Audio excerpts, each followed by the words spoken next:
চলে আসলাম বন্ধুরা, আজকে একটা লাচ্ছা পরোটা রেসিপি নিয়ে।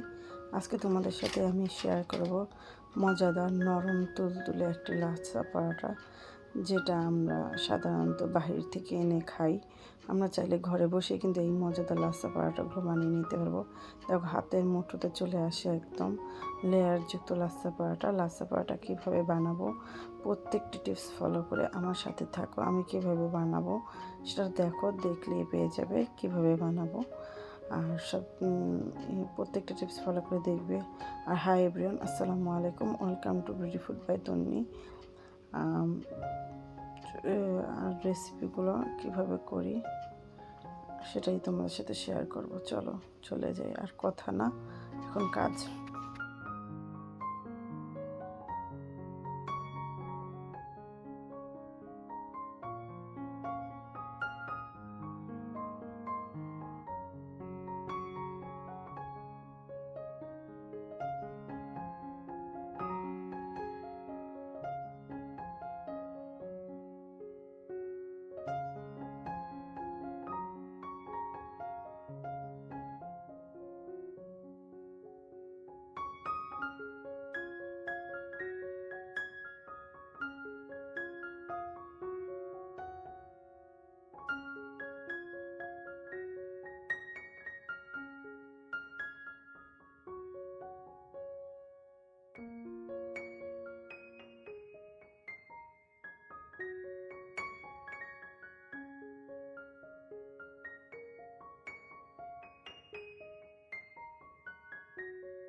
আটাগুলো 10 মিনিটের জন্য রেস্টে রেখে এখন সুন্দর করে পরোটাগুলো বানিয়ে নিব, লাচ্ছা পরোটা।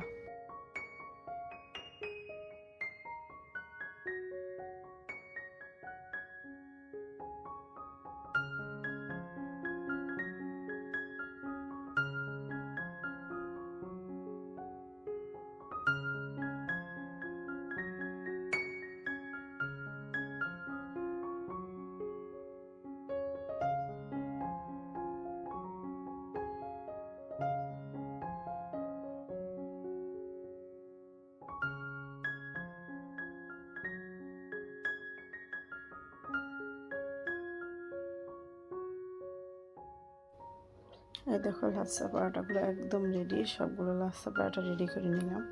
এখন এক এক করে সুন্দর করে ভেজে নেব। চলো সুন্দর করে ভেজে নিই। আমি যেভাবে ভাজবো সেভাবে ভাজলে একদম পারফেক্টভাবে হবে। কড়াই বসিয়ে দিই, তাওয়া বসিয়ে দিই সেই চুলায়। এখন আমি সুন্দর করে লাচ্ছা পরাটাগুলো ভেজে নেব।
হয়ে গেল পারফেক্ট লাচ্ছা পরাটা। দেখো দেখতে কিন্তু দারুণ লাগছে, আর খেতেও কিন্তু দারুণ হয়েছে। এই পরাটাগুলো আমরা দিয়ে মুরগির মাংস, ডাল ভাজি দিয়ে, চা দিয়ে, আমরা সব কিছু দিয়ে কিন্তু এটা খেতে পারবো। মজাদার এই লাচ্ছা পরাটা, একদম মুচমুচে মজাদার লাচ্ছা পরাটা। যদি কারো কাছে ভালো লাগে লাইক কমেন্ট শেয়ার করবে। আর যারা নতুন আসো অবশ্যই সাবস্ক্রাইব করে পাশে থাকবে। সবাই ভালো থাকবে, সুস্থ থাকবে, আর আমার জন্য দোয়া করবে। তোমাদের জন্য অনেক দোয়া ভালোবাসা। আল্লাহ হাফেজ।